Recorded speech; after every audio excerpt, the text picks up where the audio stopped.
할렐루야. 하나님의 은혜와 평강이 이 아침에도 여러분들과 함께하길 바랍니다. 오늘 우리에게 주신 하나님 말씀은 마태복음 16장 24절에서 28절까지의 말씀입니다. 이에 예수께서 제자들에게 이르시되 누구든지 나를 따라오려거든 자기를 부인하고 자기 십자가를 지고 나를 따를 것이니라. 누구든지 제 목숨을 구원하고자 하면 잃을 것이요 누구든지 나를 위하여 제 목숨을 잃으면 찾으리라. 사람이 만일 온 천하를 얻고도 제 목숨을 잃으면 무엇이 유익하리요? 사람이 무엇을 주고 제 목숨과 바꾸겠느냐? 인자가 아버지의 영광으로 그 천사들과 함께 오리니 그때에 각 사람이 행한 대로 갚으리라. 진실로 너희에게 이르노니 여기 서 있는 사람 중에 죽기 전에 인자가 그 왕권을 가지고 오는 것을 볼 자도 있느니라. 아멘. 예수님이 제자들에게 너희는 나를 누구라 하느냐 물으셨을 때 베드로는 주는 그리스도시요 살아계신 하나님의 아들이십니다 고백합니다. 예수님은 그의 말에 너무 기쁘셔서 바요나 시모나 내가 복이 있도다 말씀해 주시며 그에게 천국 열쇠를 주시죠. 그리고는 비로소 예수님은 예루살렘에 올라가 대제사장들과 서기관들 그리고 장로들에 의해서 온갖 고난을 받아 죽으시고 3일 만에 부활할 것을 말씀하십니다. 그랬더니 방금 멋진 신앙 고백을 한 베드로가 예수님 앞을 가로막으면서 주여 그리 마옵소서 결코 이런 일이 일어나지 않을 것입니다. 그러자 예수님은 몸을 돌이켜 베드로를 향하여 사탄아 내 뒤로 물러가라. 너는 나를 넘어지게 하는 자로다. 내가 어찌하여 하나님의 일을 생각하지 않고 사람의 일을 생각하느냐 하시고는 누구든지 나를 따라오려거든 자기를 부인하고 자기 십자가를 지고 나를 쫓아야 할 것이니라. 천하를 얻고도 자기 생명을 잃어버린다면 어찌 되겠느냐 말씀하시죠. 우리는 이 본문을 통해서 우리 인간이 얼마나 연약한 존재인 것을 알게 됩니다. 때로는 은혜를 받고 믿음의 삶을 살기로 고백하고 나름대로 하나님의 영광을 위해서 산다고는 하지만 어느 순간 사탄아 내 뒤로 물러가라. 너는 나를 넘어지게 하는 자로다.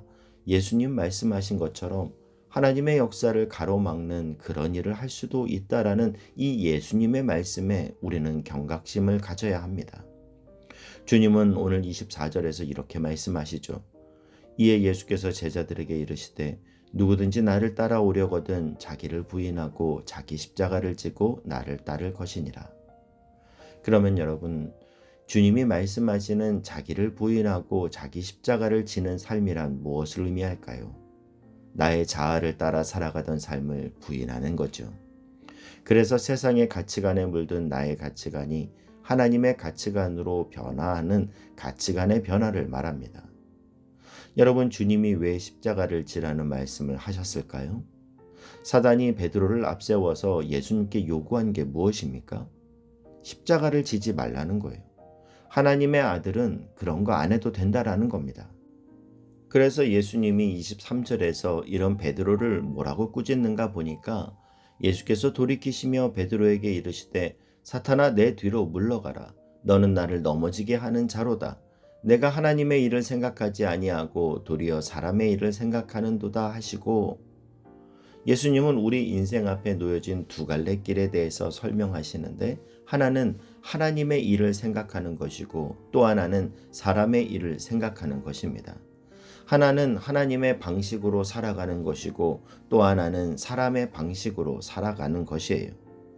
그런데 사단은 베드로를 통해서 예수님에게 하나님의 방식인 십자가를 포기하고 세상의 방식을 제시합니다. 여러분, 다메섹 도상에서 예수님을 만나기 전에 바울은요, 누구보다도 자기 자신에 대한 확신이 강했던 사람입니다. 모든 세상의 중심은 자기 자신이에요. 항상 자기 생각이 옳아요. 그래서 내 생각과 다른 것은 다 틀린 겁니다. 그런 바울이 다메섹 도상에서 예수님을 만난 후에 사도행전 9장 8절 9절에 보니까요. 사울이 땅에서 일어나 눈은 떴으나 아무것도 보지 못하고 그 다음에 보면요. 사람의 손에 끌려 다메섹으로 들어가서 사흘 동안 보지 못하고 먹지도 마시지도 아니하니라. 지금 바울이 예수님을 만났는데 못 보던 눈도 예수님 만나서 떠져야 하는데 멀쩡하던 눈이 예수님을 만나고 멀어버렸어요. 여러분, 우리 주님은 왜 바울에게 이런 조치를 취하셨을까요? 그 이유는 그동안 바울이 자기가 보는 것만 옳다고 생각하고 자기가 경험한 것만 진리라고 생각하던 그 바울의 아집을 주님이 꺾는 과정이라는 겁니다. 그는 자기의 소견에 옳은 대로 그것이 하나님을 위하는 길이라 생각하며 다메섹으로 그리스도인을 잡으러 내려갔는데 주님을 만나고 그가 눈이 멀었습니다. 그래서 누가 도와주지 않으면 갈 수 없는 거죠. 그래서 그는 평생을 하나님 의지하지 않으면 살 수 없는 인생으로 바뀌었던 겁니다. 여러분, 세상을 바라보던 여러분의 세상적 가치관의 눈이 이제는 닫혀지고 하나님의 가치관으로 다시 눈을 뜨실 수 있기를 바랍니다. 그러면 우리는 그러한 자기 부인과 자기 십자가의 삶을 살기 위해 어떻게 해야 되는가? 그것은 이 땅의 삶이 다가 아니라 하나님이 예비하신 영광의 나라가 있음을 바라볼 수 있을 때 우리는 그러한 삶을 살 수 있습니다. 오늘 본문 24절, 25절 말씀을 보면요. 이에 예수께서 제자들에게 이르시되 누구든지 나를 따라오려거든 자기를 부인하고 자기 십자가를 지고 나를 따를 것이니라. 누구든지 제 목숨을 구원하고자 하면 잃을 것이요 누구든지 나를 위하여 제 목숨을 잃으면 찾으리라. 여러분, 우리는 왜 주님을 따라야 합니까? 왜냐하면 주님을 따르는 것에 우리의 구원이 걸려 있기 때문입니다. 그래서 예수님은 이 말씀에서 목숨과 구원이라는 단어를 같이 사용하고 계시는 거죠. 이 십자가에 담겨 있는 구원을 우리가 바라볼 수 있을 때 우리는 나에게 주어진 오늘의 이 십자가를 지는 삶을 살 수 있게 됩니다. 여러분, 그 길을 예수님이 먼저 가셨습니다. 예수님은 자신에게 주어진 그 십자가를 통하여 회복되고 구원받을 수많은 영혼을 바라보셨기에 고통의 십자가를 기쁨의 십자가로 지실 수 있으셨습니다. 지금 여러분 앞에 주어진 십자가는 무엇입니까? 내가 먼저 희생하고 내가 먼저 낮아지고 내가 먼저 죽어져야 될 그 십자가는 무엇입니까? 바라기는 그 고통의 십자가만 바라보는 것이 아니라 그 너머의 영광을 바라볼 수 있는 영안이 열려질 수 있기를 바랍니다. 이 땅을 살아가는 모든 사람은 삶을 마감할 때 예외 없이 하나님의 심판대 앞에 서게 됩니다. 그런데 그 하나님의 심판대 앞에서 확인하는 단 하나의 기준은 바로 그가 예수님을 구원자로 고백하며 주를 따르는 삶을 살았는가입니다.